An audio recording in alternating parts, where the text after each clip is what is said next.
there, Cayman Climate Champions. Welcome back to a brand new adventure with me, Bella, your Climate Ranger. Today we are here out on the North Sound with the Department of the Environment and their coral expert team to learn about some of the threats to coral ecosystems here in the Cayman Islands. I'm ready. Are you? Let's go.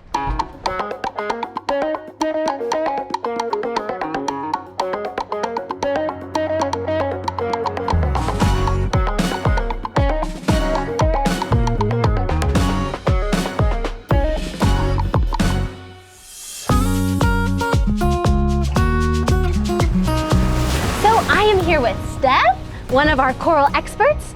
And Steph, what are we doing out here today? Today we are out here scouting and collecting corals to bring back into the lab, which we will then hopefully successfully spawn and then raise those recruits and eventually outplant them on the reef. Awesome. And we are selecting corals that seem to be most resilient. Okay, so ones that can withstand all these different changes to the environment. Exactly. Okay, cool. So speaking of changes and some of the things that they're facing, what are some of the main threats that corals face? Unfortunately, corals do face a lot of threats. This can include things such as physical damage, so whether from divers or snorkelers who are out on the reef and accidentally rub into something, bump into something, break off little bits or fragments of corals, or larger scale physical damage, so maybe due to anchors that have dropped from boats, breaking off big parts of the reefs.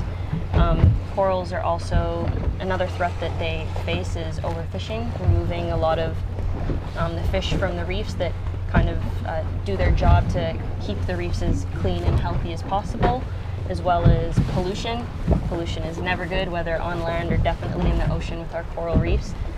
But finally, one of the biggest, most significant threats that the coral reefs face is definitely by far climate change, including ocean acidification and rising sea temperatures. Oh, dang. Well, thank you.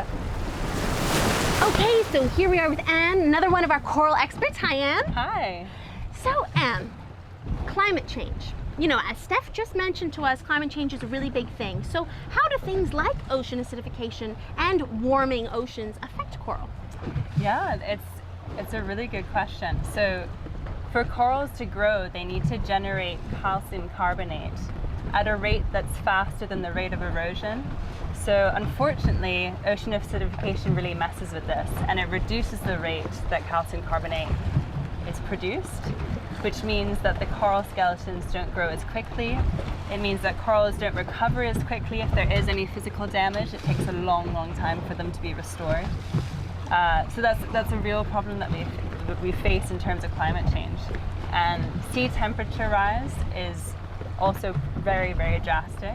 I don't know if you saw this year, maybe if you went snorkeling, there's a lot of white corals in the water. Well, it looks quite striking. It's actually a sign of the corals being really stressed. And when corals are stressed, when the sea temperatures rise, and they turn this bright white color because they release all the algal symbionts within them. So they expel them because they're going, get away. I don't know what's going on.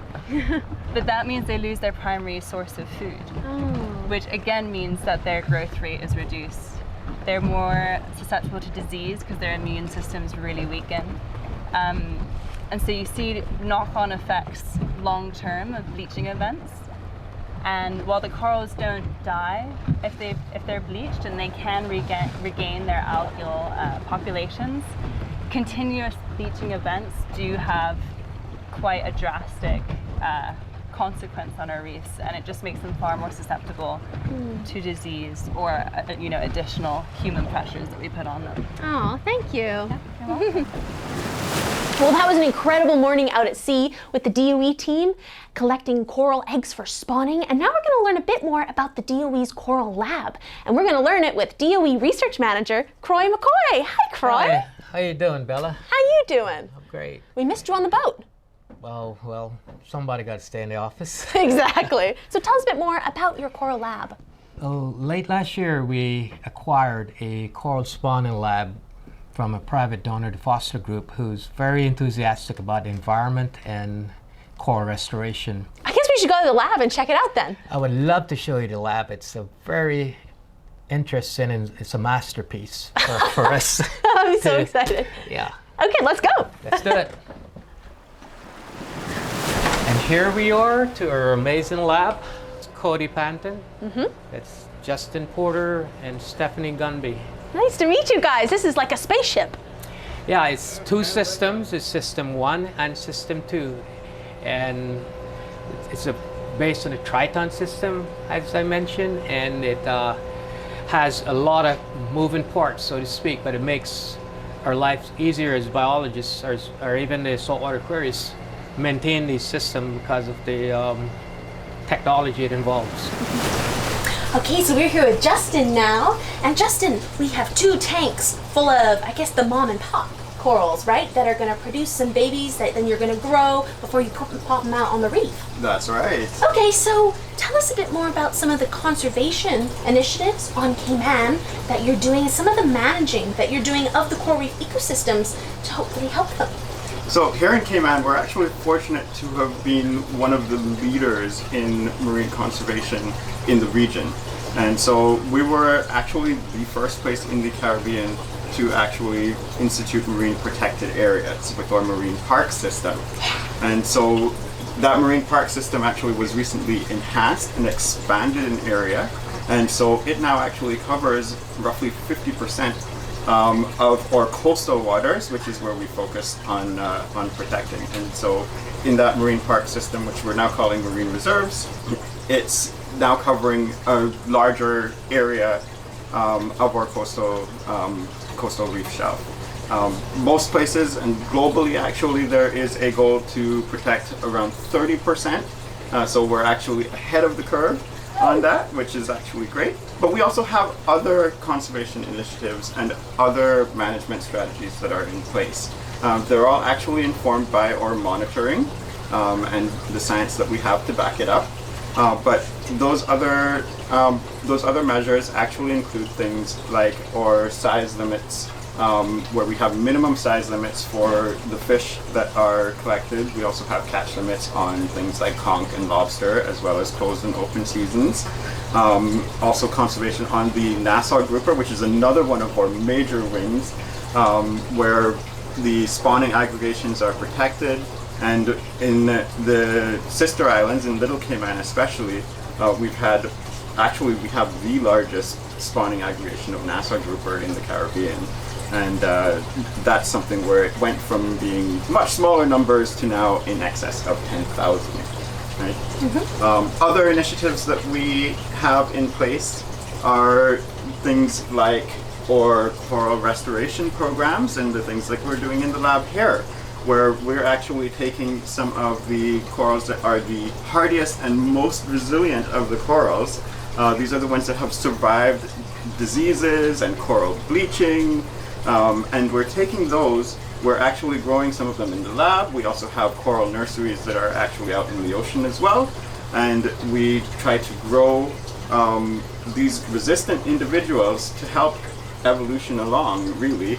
And to help it that there will be more corals on our reefs that can actually resist these changes that are coming with climate change. Right. Oh my gosh, so lots is being done. Excellent, yes. So there's lots to be hopeful lot for. being done. Oh, good. Oh, thank you, Justin. So I'm here with Cody, and Cody, we are here in a very labby looking part of your lab with chemicals and reactive agents everywhere, and all these cool boxes you have. What are these things up here? These are our settlement racks, which we put our little pucks in that the coral larvae will settle on, and they will go into these settlement boxes, which will go into settlement tanks. Cool. Yeah. To help them grow. Help them grow up. Yeah. So you need a lot of equipment for this. So, Cody, all of these things need to be done to bring us towards, a healthier future for the Cayman Islands. We need to look after our reefs. We obviously need technology to help us with that. So what changes do you hope to see for Cayman in the future? Changes I hope to see is a greater emphasis on sustainable development and just general greater public awareness of our natural environment, specifically our marine environment, and how important it is to preserve that for future generations. The island that we're standing on right now is an ancient coral reef. So none of us would be here right now without coral reefs. Right. So looking after them and protecting them into the future is incredibly important. Thanks so much, Cody. That's great. Thanks. Remember, you are empowered and capable of making meaningful changes every day for the future of our islands. Now, don't forget to put on your coral reef sunscreen, don't touch coral when you're out on the coral reefs, and get out there and explore our ocean. I'll see you next time, Climate Rangers. Are you ready, guys? Yeah! Woo! Right, 1, 2, 3. Woo!